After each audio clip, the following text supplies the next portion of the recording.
can go. Yeah, Mr. Opschepper, I think we're ready. Yeah. Yeah. Are we live? We're live? Yeah, you can start. All right. Good afternoon, all. Who does not remember, I would like to ask you all, 1989, the fall of the Berlin Wall and the collapse of the Soviet Union a few years later. It was the time to start a long and well-deserved geopolitical holiday, we thought, on this side of the alliance.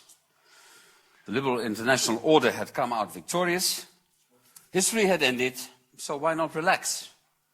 Francis Fukuyama thought. President George H.W. Bush thought. We thought. I thought. And the comforting maxim in Europe was, as it had been since the birth of NATO in 1949, when in trouble, call the White House. As we Europeans did, by the way, in the 90s, after genocide had been committed in the Balkans. As we all know, not America's, but Europe's backyard.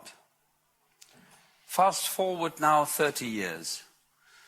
The European Union, a financial economic giant, a political adolescent and a military pygmy, struggling with its role, realizing that holiday is over, but uncertain how to prevent becoming the nut in the geopolitical nutcracker handled by China and the United States. And the question is, what does the European to-do list look like to prevent this from happening? First of all, my recipe would be to be more tough on trade and industrial policy. When you qualify China as a systemic rival, one can argue about the systemic, but a rival China definitely is, you cannot leave it here. I can understand that the European Union Competition Commissioner, applying existing rules, blocked the Siemens-Alstom merger, but serious competition and a geopolitical level playing field demands a new and different approach to industrial policy, where so-called, quote-unquote, European giants should not be rejected out of hand. This is as relevant for the competition from China the European Union is facing as for the way our American friends operate in this domain, usually by tweet. America first, you Europeans, buy American. Think about old and new here. This is about building trains and cars, certainly, but it is as important to compete with Chinese and American digital technology and artificial intelligence.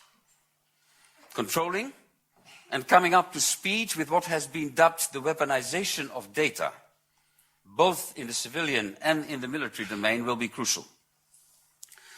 Let me applaud in this regard recent comments made by the chairman of the European Roundtable of Industrialists, Karl-Henrik Svalbard.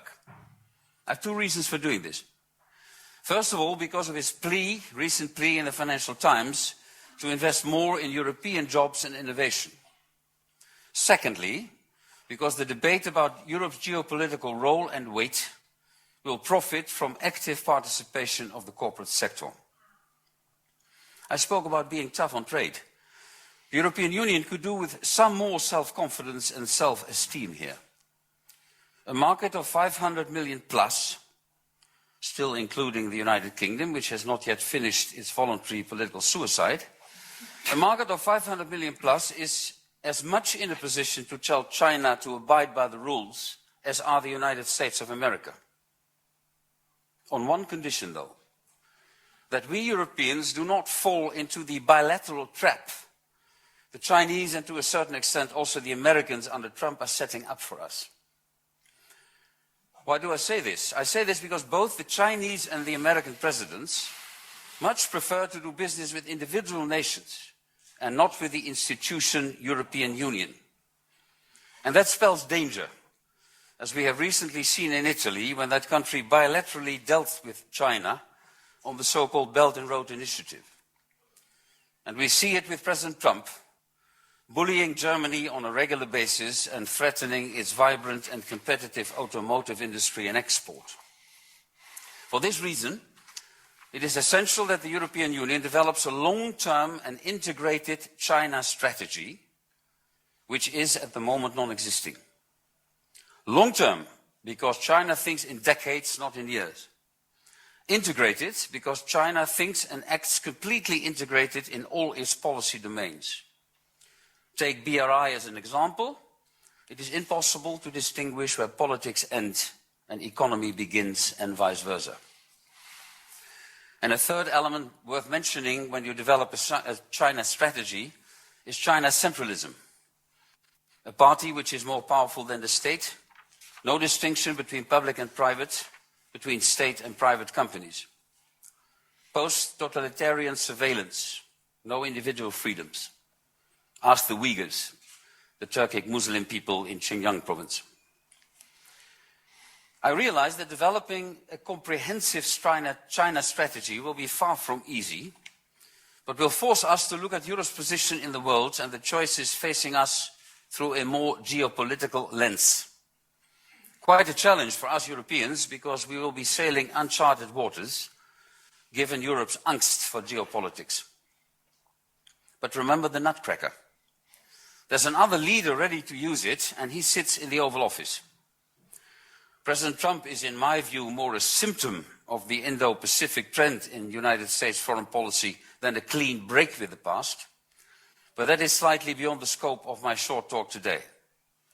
Where I do agree with the President Trump, and that does not happen very often, is where he castigates us Europeans for seriously neglecting our commitments in the realm of defense.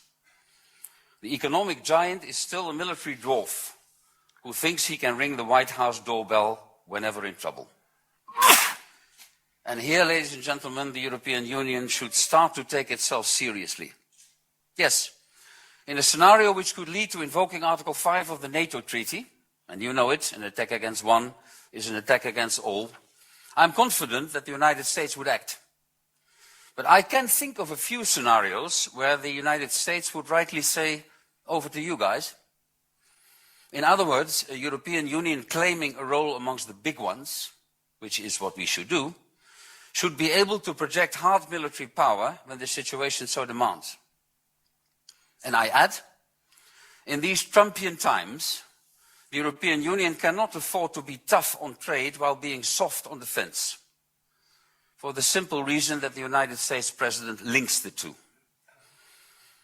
We cannot tell the Americans that we Europeans are the best allies they have, which is a truism, while at the same time not being able to defend ourselves. We are facing a credibility gap here, which should be filled as soon as possible, were it only for the reason that Americans and Europeans need each other in countering China's ever-growing political and military clout. French President Macron has understood this in launching his so-called European Intervention Initiative on bringing the able and willing together to create a serious European military capability to be used when necessary. I hope that we can keep our British, or should I say English, friends fully engaged in this domain when they have the Brexit drama behind them. Same goes for Germany, which could and should have a much higher profile in the defense domain, and hopefully in other domains as well. Talking about France and Germany, I think we all realize that the European Union can only become a serious geopolitical player and actor when we hear a coordinated narrative on its functioning and its future from Paris and Berlin, which at the moment is unfortunately not the case. China and Russia, and yes, the United States of America, are ready to cash a divided Europe as a strategic prize in the 21st century great game of geopolitics we are witnessing today. It's a complex game, where we are confronted with more classic elements of territorial dominance, like the unlawful annexation of Crimea, China's so-called 9-dash line in the South China Sea, claiming sovereignty, as you know, all over this vital artery for international trade. But what has been dubbed as the geopolitics of technology, like, as I mentioned, the weaponization of data, artificial intelligence, machine learning, and I say again, in both the civilian and the military domain, are, in my opinion, as much part of this great geopolitical game. And also here, Europe cannot afford to play only second violin. Why are we Europeans so behind on 5G technology? That the Chinese are now in the position that they can divide Western alliances. Or, as the FT yesterday quoted Secretary of State Mike Pompeo, China is in a position to divide us on bits and bytes. Ladies and gentlemen, the cri de coeur in conclusion. In defining and securing Europe's position in the 21st century, in that world through the unique project with the European Union, we must realize that what I would call societal issues, like migration and income distribution, are as much driving risk and uncertainty as the rise of China or the tweets of the American president. The resulting dissatisfaction with the voters is, as we all know, often directed against the European project. So to prevent a situation where the Union becomes the nut in the Chinese-US cracker, defending it in the national political domain is as important as forging a coherent China policy, dealing with an assertive Russia, or trying to read the Trumpian tea leaves. Because at the end of the day, to quote the words of Tip O'Neill, a former Speaker of the US House of Representatives, at the end of the day, all politics is local. Thank you so much.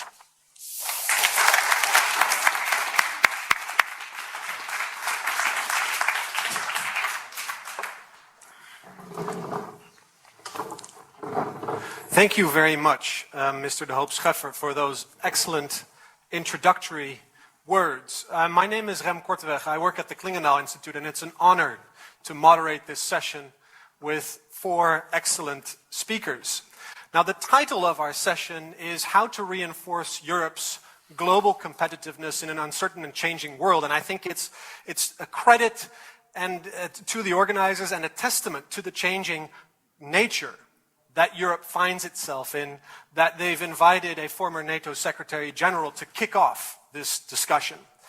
In a way, this is a panel about where we stand currently in this geopolitical and economic transition moment.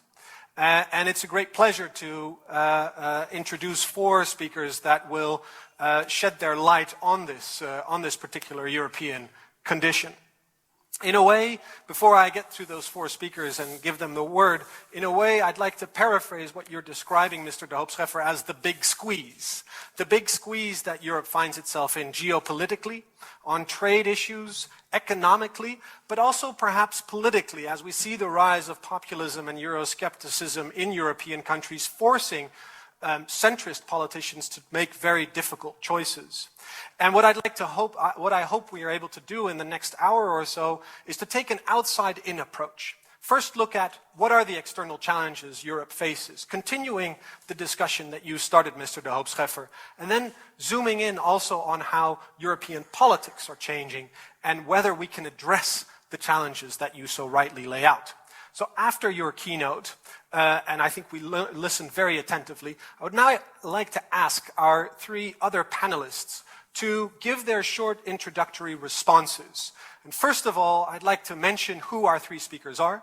It's Reinhard Bütikofer in Frankfurt. He is a member of European Parliament for the Greens, a very well-known figure inside the European Parliament and out, very active on trade issues as well.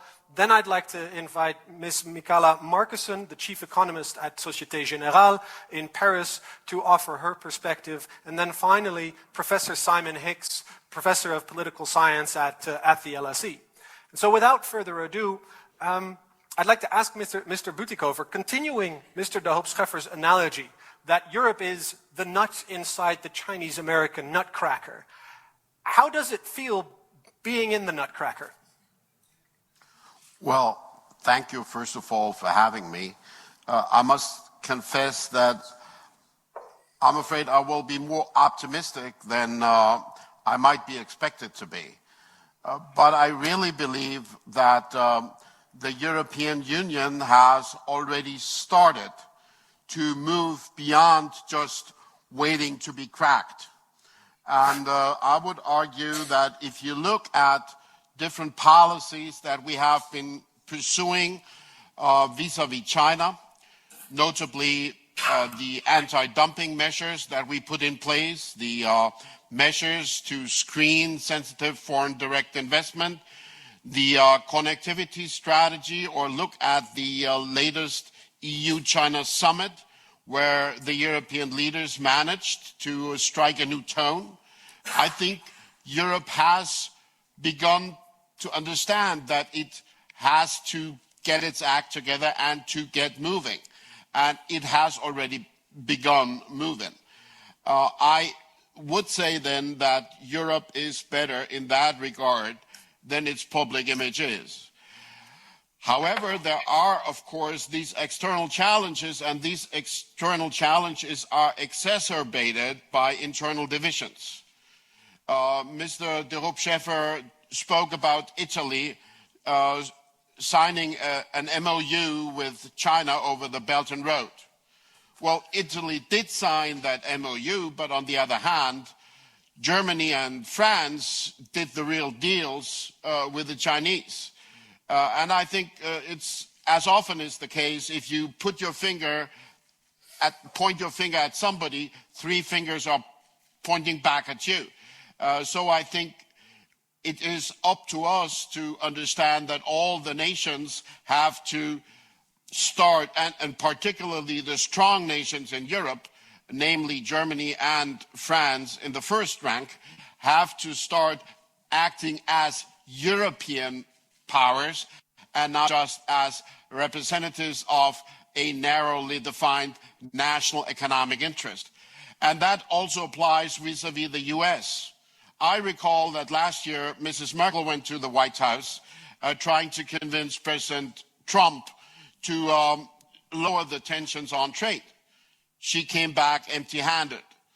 And the same happened to President Macron. And only when President Juncker went in July, I think he succeeded. And I would consider the deal that he did with President Trump as a real struggle genius. And he proved to the Americans and to us that Europe acting together can indeed play this role, and we're not confined to being a nutcracker, to be the nut in the cracker. But of course, we also have to play offense. And that's maybe a point I would like to add to what the SecGen said about where we have to look. I believe that an activist European policy is as much about defining a coherent European industrial policy that drives innovation, that drives digital and eco-innovation and social innovation, at least as much as defending against unfair trade practices from the Chinese or from the US president. So I think the real game is about overcoming the internal divisions and overcoming the laziness, I might say, that we still see in some capitals. But when I look at major business organizations like BDI, the German Federation of Industry, they came up with a brilliant China strategy paper, which at the same time qualified as a strategy paper for European industrial policy. So I think there everything comes together. Thank you very much for your thoughts, Mr. Bütikofer. If I can paraphrase, what you're effectively saying is that, yes, we might be the nut, but the glass is actually half full, where there is already work being done. I'm just mixing my metaphors. Or the nut is maybe also a nut of steel, maybe. A nut of steel. Okay. Let's see how far we can take the analogy this afternoon. But turning over to you, Ms. Markussen, you look at Europe primarily through an economic and a financial economic lens. And I'd like to ask you specifically whether you think that Europe is up to this ambition that I think both Mr. de Hoop-Scheffer and Mr. Bütikofer share, of making Europe that more credible global actor. And in your view, what does that mean for the role of the euro? And can that be strengthened, or are we simply kidding ourselves? So if I start off with something a little bit positive, what I've noticed is that There's no... can you hear me? Is that okay? Yeah. That's a shame. It doesn't work? We're not hearing you. I don't know if there's Okay. anything we can do.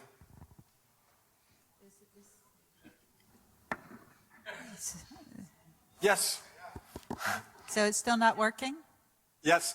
It's We're working? hearing you now. Okay, good. Thank you. Okay.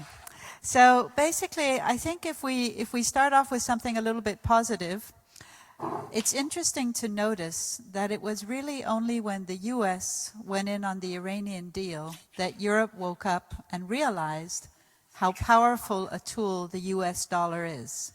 The US dollar allows the US an amazing reach when it comes to implementing its geopolitical goals.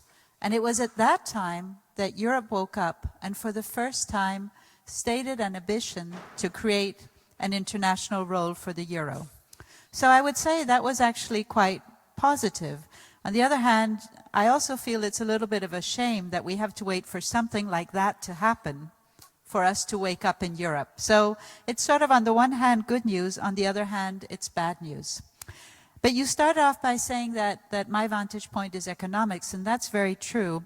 And what worries me as an economist looking at the world today is that we really came from a multilateral framework. And that multilateral framework was at many different levels. It concerns trade, concerns geopolitics, military. But I would also argue that the multilateral framework concerned something really important for us in the financial sector, and that was crisis management. If we look at how the previous financial crisis was managed, it was very much through cooperation and also in defining a future regulatory framework. And I think what we need to worry about today is if we go into a new crisis, will we be able to manage that in a collaborative approach, or will it be a question of everyone trying to build the bed sheets towards themselves? And along similar lines, I would say that in the regulatory space, are we in danger today of moving towards more fragmentation, where each country or each zone is setting regulation to optimize its own agenda rather than cooperating? And my concern is that we are moving towards this more fragmented global order, and that in that context, Europe really has to move away from being what I think can be fairly termed a political adolescence, as we heard in the initial speech, to becoming an adult. So I've been trying to think about what does it mean to be an adult? It's not easy, but I think if you really want to be an adult, you have to have a clear vision about what you're doing. And I think this is the most important challenge for Europe today, to decide what is it that we want to be. There is an awful lot of ambiguity within Europe. We're not quite sure, do we want closer cooperation? Do we not want it? We're always sort of hesitating. We leave a lot of ambiguity, and I think we can no longer afford that. So I think we need to have the courage to build a new vision. I think we have every opportunity to do so. And just, to think about it, we're starting from a really strong point of fantastic assets. And I was looking, and I won't read them all to you, because I was just looking at the European institutions. We have an amazing set of institutions, with the Council, the Commission, the Parliament, the European Court of Justice, the Ombudsman. We have the ECB, the ECA, and I have a long list here. I won't read them all to you. But we have a very strong set of institutions. But I wonder, do our populations know these institutions? We also have very strong social and welfare models. Do we always appreciate them? And we have a wealth of experience to show us what works in these welfare models where we can really learn from each other. We heard this morning that Europe is a leader on climate change. We can use that to our advantage. And on top of that, something we haven't mentioned really directly, we did touch slightly upon it before lunch with the question of immigration, but Africa is on our doorstep and could be a fantastic opportunity for Europe. Should we really be letting the Chinese take over in Africa, or should we be stepping up to the plate and doing something? So I think we have tremendous opportunities that we can work on, but I think the way forward has to come from a vision because I have the pleasure to come to a lot of conferences. I haven't been to a single conference yet where someone said, no, let's walk away from it all and forget about it. But there's something missing in our ingredient, and to my mind, it's that vision that we can share with our populations and we can embrace it and move forward. And just as a concluding thought on this, if you think about what is a populist is someone who's promising a romanticized return to the past, probably a past that never existed. What is it about take back control in Brexit? It's some kind of romanticized vision of taking back the UK maybe to the 1950s. How is that good? At that time, 3% of the population had a refrigerator and there was food rationing. I don't think that was a very exciting time. Make America great again. It's again this romanticized vision of the past. But if you tell someone who's lost their job to a robot and is now being competed in their new job in the service sector, maybe from an immigrant, that we're going to do more of the same, I'm going to say no thank you. So to me, that's really what we miss today, is this idea of a strong vision for Europe. Okay, thank you for that. I hesitate to give the floor back to Mr. Butikover, who I'm sure, and I'm sure that the Greens have a particular vision that they are putting forward now that it's campaign season. But before I go back to the other panelists, I want to give Simon Hicks an opportunity to chip in and also Mr. De Hoop Scheffer to respond. Professor Hicks, you study the European Parliament in depth. You have a deep understanding of the European institutions. We've heard the previous speakers lay out sort of an agenda of what we need, what Europe should be delivering for its citizens. Is that realistic, given what we are likely to see coming out of the European Parliament elections and the new Commission? Thanks very much. As you say, I speak here today not really as a Brit. It's odd that I have to make that clear at international conferences I speak at now. I speak here as a scholar of the European institutions and a very passionate supporter of the process of European integration. And I'm very worried about where we are right now and where we're heading. I actually, following on from the previous speaker, I see two different visions emerging, and I think it's a little too simplistic to just describe the populist vision for Europe as just a harking back to the past. I think it's been evolving, and you can see, for example, the traditional vision for Europe is one of freedom and emancipation, both internally and externally. So internally, it's about removing barriers, opening up more opportunities for free movement of goods, services, capital and labour as a vehicle for generating growth and prosperity. Of course, with a safety net and minimum standards in environmental and social affairs and reinforcing existing welfare states. But also externally, a vision of freedom of global markets and free trade, and the EU being at the forefront of promoting globalization, the WTO and global markets, and really preferring to exercise a soft power globally rather than a hard power. So you can think of that as the traditional vision or the established vision of the process of European integration over the last 20 or 30 years. The populist vision is emerging as one around the theme of protection. A protectionist Europe. It's not in the sense the populists are not necessarily anti-Europeans anymore. They're pro-Europeans in a different sense. What they want is a Europe that is a protectionist Europe, both internally and externally, protecting Europe against a dangerous world.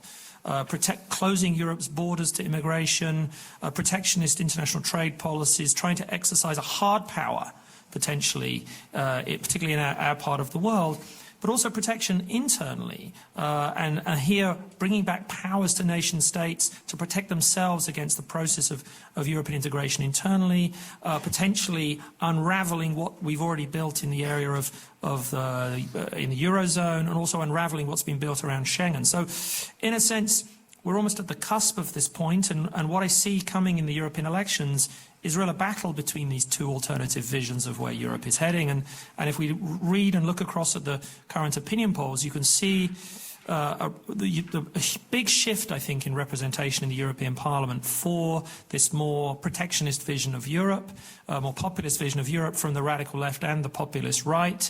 We could have at least between 35 and 40% of the seats in the next European Parliament could come either from the radical left or the populist right. We're going to see a much smaller centrist pro-European bloc. For the first time, we'll see the EPP and the S&D, the grand coalition in the Parliament, fall below 50% of the seats. We'll see coalitions inside the European Parliament being much more difficult to build and maintain stable coalitions inside the European Parliament. So immediately we'll see that play out in terms of the formation of the next Commission. I think it's going to be quite difficult to get a Commission President of one of the two big party families through. There will have to be a package deal across all of the political institutions and presidential offices that are up for grabs. The difficulty, of course, is that will be seen as your classic centrist European cabal of the EPP, the Christian Democrats, the Social Democrats, the Liberals, and perhaps also the Greens. That's playing into the hands of those to say, see, we told you, they're just a self-interested, centrist, pro-European cabal, like ruling against the will of the people, which is questioning a lot of fundamental elements about this project.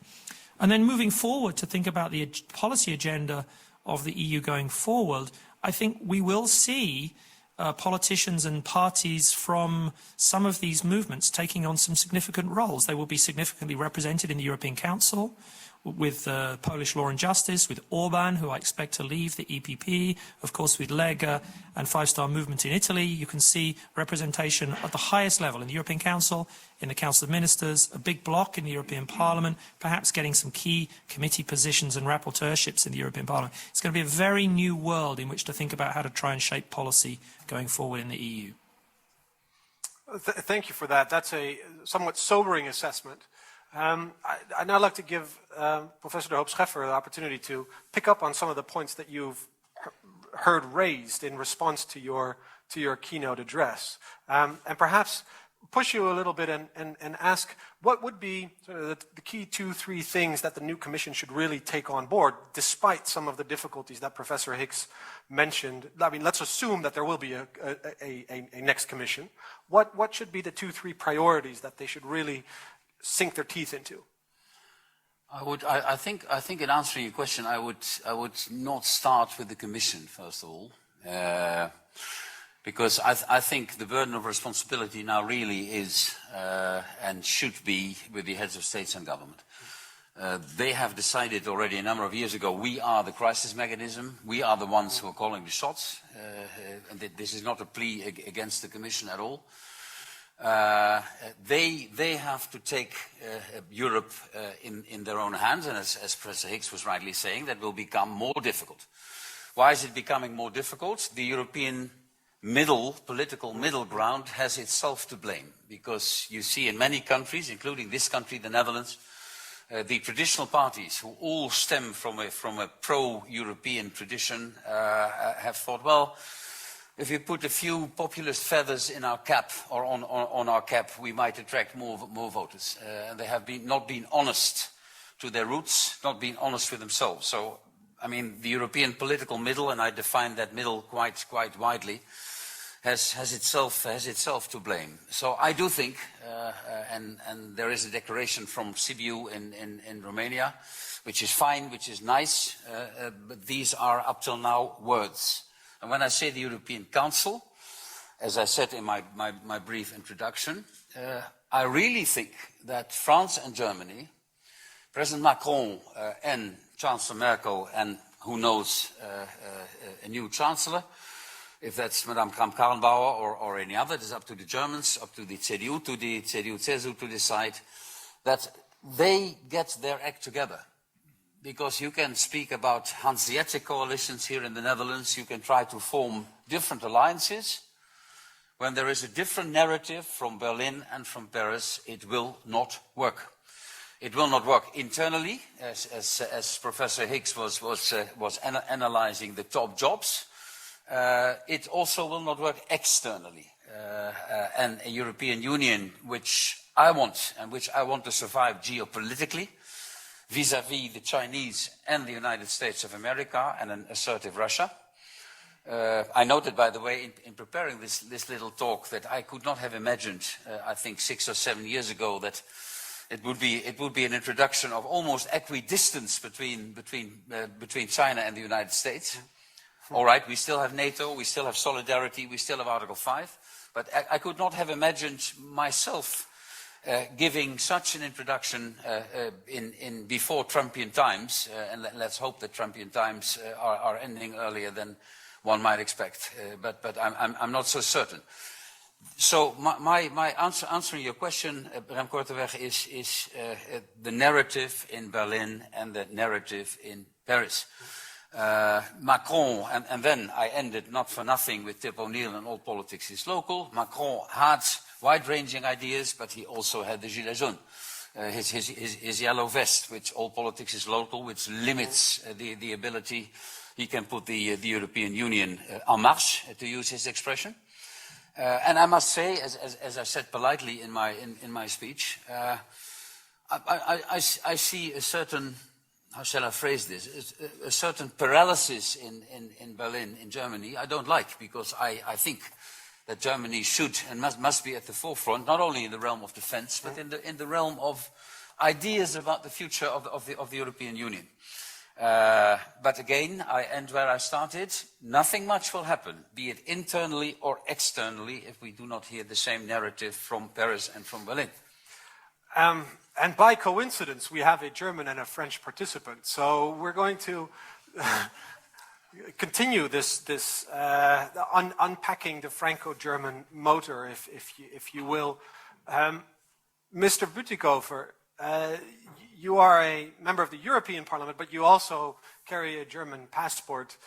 Could you comment on not just what Mr. de Hoop Scheffer said, this appeal for German leadership, but also perhaps addressing Ms. Markison's point about this necessity of a vision? And I already kind of hinted at that. I'm sure that you, as a Green Party member, will certainly have a vision for Europe.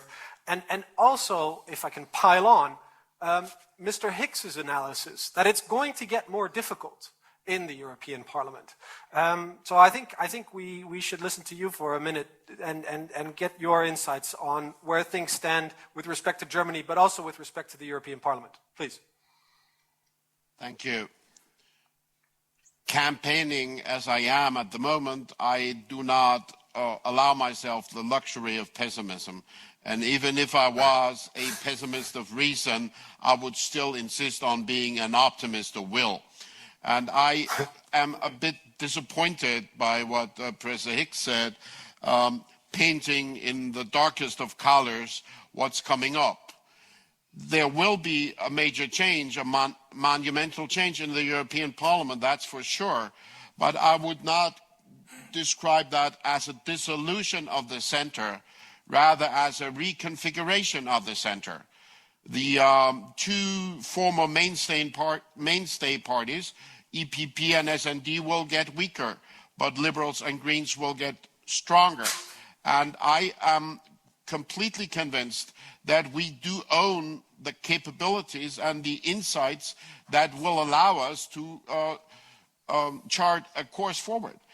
My vision is threefold, I might say. One is built on the famous Kantian vision of perennial peace, where he describes globalization of democracy and globalization of exchange, cultural and economic exchange, as the two pillars of a global order of peace. I share that vision, and that's why I'm supporting the concept of multilateralism. I just read an article by Professor Mearsheimer, who argues that the liberal international order was bound to fail. I don't agree at all. And I also, Secretary General, I don't agree with your statement of equidistance. I don't feel that way with regard to the Chinese or the Americans. I think we still share a lot more, notwithstanding that we don't like the president in the White House. So I believe that the second element of the vision is the necessity to transform our economies and our societies to live within the borders of global sustainability. And the third vision is indeed, Professor Hicks, about protection. I refuse to accept the equation that protecting is the same as protectionism. When we protect European industry against unfair competition, that is not protectionism, that's just creating a level playing field. When we insist on protecting people, protecting small businesses, protecting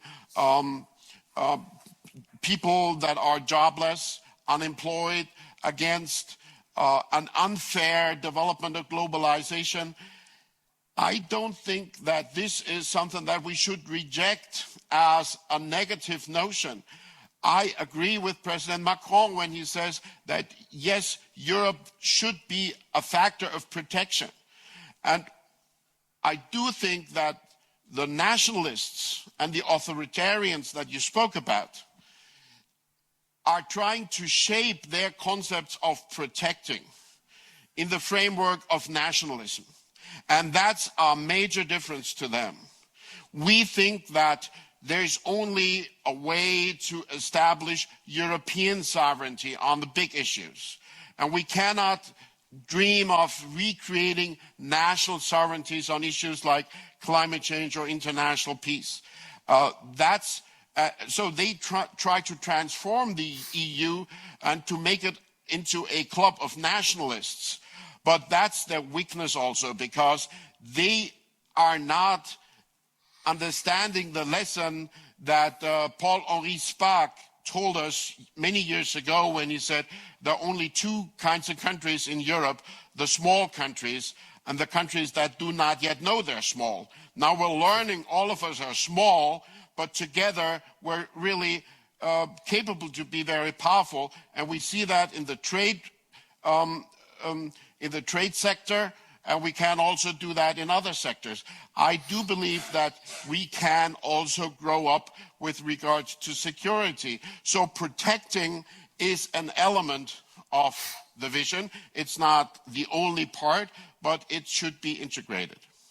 Can I just follow up and ask you, Mr. Bütikofer, regarding Germany's position in this new institutional cycle? Can we expect a more sort of proactive Germany on these more geopolitical topics? Is politics in Berlin able to deliver on that demand that we see, not just here in the Netherlands, as expressed by Mr. de Hoop-Scheffer, but you saw it in various formats in various countries over the past couple of months, this appeal for Germany to play that stronger role in terms of making Europe more coherent and credible? I agree with that. I do believe there cannot be any type of European Weltpolitikfähigkeit, as Jean-Claude Juncker said, no European capability of being a global political player without Germany understanding that it has to contribute to that effort. Presently, German politics has grown stale. And I really believe that there has to be a new opening, a new impetus, a new start, a fresh start. I don't see a major new departure being delivered by the present German government. So they're just waiting for their opportunity to run from the coalition that they feel themselves forced to stick with, even though either side hates the other. I believe that Germany, in order to play a new role, just like France with President Macron, has to also find the courage to come up with a new internal combination of forces. Otherwise, we tend to be a blocking factor, I'm afraid. And the Greens, I might add, might play an important role in this, given where public opinion seems to be pointing towards. Can I now turn to Ms. Markussen? You're based in Paris. Could you reflect a little bit on the role that Macron and France are playing in this new Europe, and perhaps also connect to it what from, again, coming back to your predominantly economic vantage point, whether France is an inhibitor or a problem in delivering that, a facilitator or an inhibitor in delivering that economic promise that you described. So I think when we look at the Macron presidency, it's clear that one of the very strong characteristics of Macron is he's extremely convinced about the value of the European model. We saw the Sorbonne speech where he set out a very ambitious view for Europe, covering many different areas, and interestingly covering many of the areas that we've been discussing here today, ranging both from the economic topics to the geopolitical to the military topics. So it's clear that the current government in France has a very strong view about what Europe should be. And I think if we look at the European agenda today, I don't think it's really very easy to say that there's one country or one element that's to blame. I would say if we're looking at Europe today, I really think it's, I like this idea of us being a political adolescent, because if we look throughout the process, there are just many areas where we struggle to move ahead. And I would say one of the areas that we have lost a little bit of is trust amongst the member states. You know, when I think about the international role of the euro, and we heard it mentioned many times this morning, I think a safe European asset is a key building block. Being able to have a well-functioning banking union, a true capital markets union. But all of those elements depend on handing over some form of sovereignty. They depend on some level of risk sharing, some level of risk reduction as well. And I think it's about rebuilding that trust between the member states that's absolutely critical. Now, if we think about trust, that can take an awful long time to rebuild. So I think what we have to do is, rather than hoping we can rebuild it, is to have the courage to trust each other and to move ahead very, very quickly.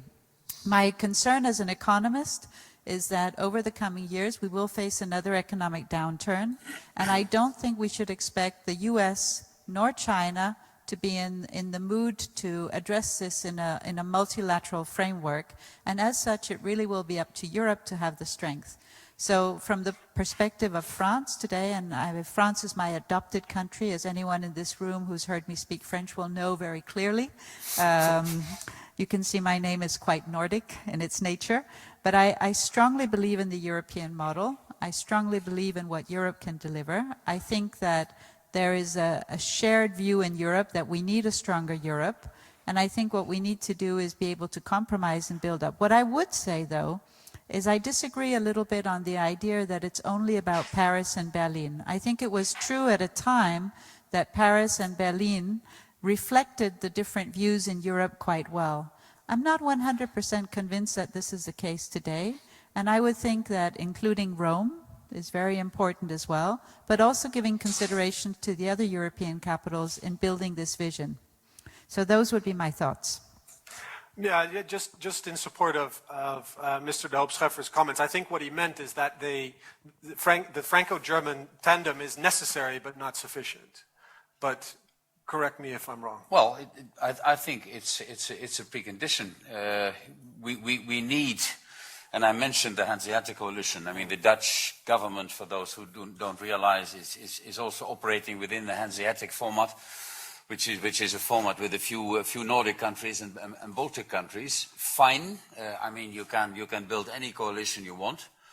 But I think, Rem Korteweg, I'll stick to my point that more than ever now our British friends are what I called nearing the end of the debate on their voluntary political suicide. Europe becoming more continental. It is essential that France and Germany agree on the way forward. So we need French-German leadership. I mean, I can't say it more clearly. And of course, other capitals are important. certainly in the framework of capitals as was mentioned, Orban in Hungary and the Italian coalition. I mean, we have a very complicated political picture, but bringing the European Union as this unique project we all need forward. That is why I spoke about China and the US. Indeed, of course, not because we have as much with China and with the US. We share the values with the US very much. Although it's from time to time different in these Trumpian times, I add once again, but I stick to my point that I think the narratives from France and Germany. To give you one brief example, the Sorbonne speech by Emmanuel Macron was mentioned. The reaction from Germany came, and the German ambassador will correct me when I'm wrong, now or later, came from Annegret Kramp-Karrenbauer, and not from the Chancellor. Now, I can understand. But if you compare those two speeches, you see two different narratives. And that's what worries me. I want to go to Professor Hicks and ask you, as a professor of political science, could you shed your light on this tension, in a way, that the member states may be more important, whereas in terms of decision-making power, the European Parliament and the institutions are still very, very crucial. And could you just address this topic of Franco-German cooperation in a context of the two visions you described? And as a Brit, can I ask you to address the Brexit question? Because it has popped up not just once but twice. What role should we expect from the UK in the next institutional cycle? How long have you got?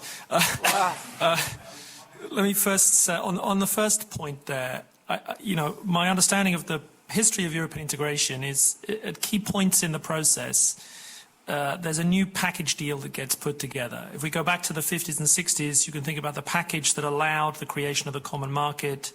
And then if you think about the 1980s, you can think about the package that allowed the creation of the single market alongside the structural funds, minimum social and environment standards. And I don't see the emergence of a new grand bargain that would allow a major step forward that is necessary in the things that Michele was talking about here, in capital union, banking union, deeper economic and monetary union, plus also a new major step forward in defense and security. I mean, everybody amongst ourselves, we can all agree this is what Europe needs, both for its security, its global projection of power, its economic efficiency internally. But I don't see the elements of the grand bargain that would allow 27 member states to actually come on board now in such a heterogeneous, such a pluralist polity that we now have. Far more heterogeneous than in the 50s, far more heterogeneous than in the 80s and 90s. And when I say heterogeneous, I mean heterogeneous in terms of policy preferences or policy positions over economics, security, global questions.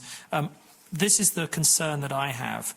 In terms of how Britain fits into this, I think right now in the UK there's an obsession with what's going to happen in the next few days, the next few weeks, the next few months. Whereas, and I don't see, and I find frustrating, a vision of a relationship between the UK and the EU for 5 to 10 years from now. And the vision that I would like to see is the UK and the EU as very close partners. And I often use the analogy of Canada and the United States. Of course, the balance is slightly different between Canada and the United States and the UK and the EU, but the spirit of it should be the same. Very closely integrated markets, global security partners in whether it's in climate change, in global trade, in fighting terrorism, in data sharing, in defense cooperation. I mean, I think the Britain will go through the pain of leaving the EU, but we will immediately start to rebuild a lot of the connections we had, because the whole reason, the economic, the political and the security reasons why we were in the EU in the first place are not going to go away. They are still there. And so there will be new rebuilding of closer economic, closer social relations. And here I speak as a professor in a university, but equally close defense relations. And I can imagine an annual EU-UK security summit, for example. So I would like both from the EU side and the UK side to set out a positive version of a vision of a partnership between the EU27 and the UK 5 to 10 years from now, and I don't see that emerging. Thank you very much. And with that, our time has run out, unfortunately. So I am just going to take a minute or two to thank you, all four of you, for sharing your insights with us. Over the past hour, we've moved from the geopolitical framework and the challenges that Europe faces being squeezed in the proverbial nutcracker between China and America to a discussion on the necessity for Europe to get its act together, to the challenges in a new European Parliament where it will be more difficult to find working majorities, where there are tensions and difficulties in terms of how to get the member states up and running, the crucial role that a Franco-German cooperation plays, and with some Brexit sprinkled on top. And with that, again, I want to thank our four speakers. I want to very much thank the organizers for making it possible to have debates like this about the future of Europe, covering areas from financial economic issues all the way up to grand strategy and geopolitics. And as a think tanker, I am comforted by the thought that also private sector players such as banks are willing to play that role in making debates like this possible. And with that, I think this wraps up the European element of our program, and everyone will continue the discussions inside their national capitals or national sort of formats. So thank you again. Thank you. Thank you very much. Ram, thank you very much. Please stay seated. That was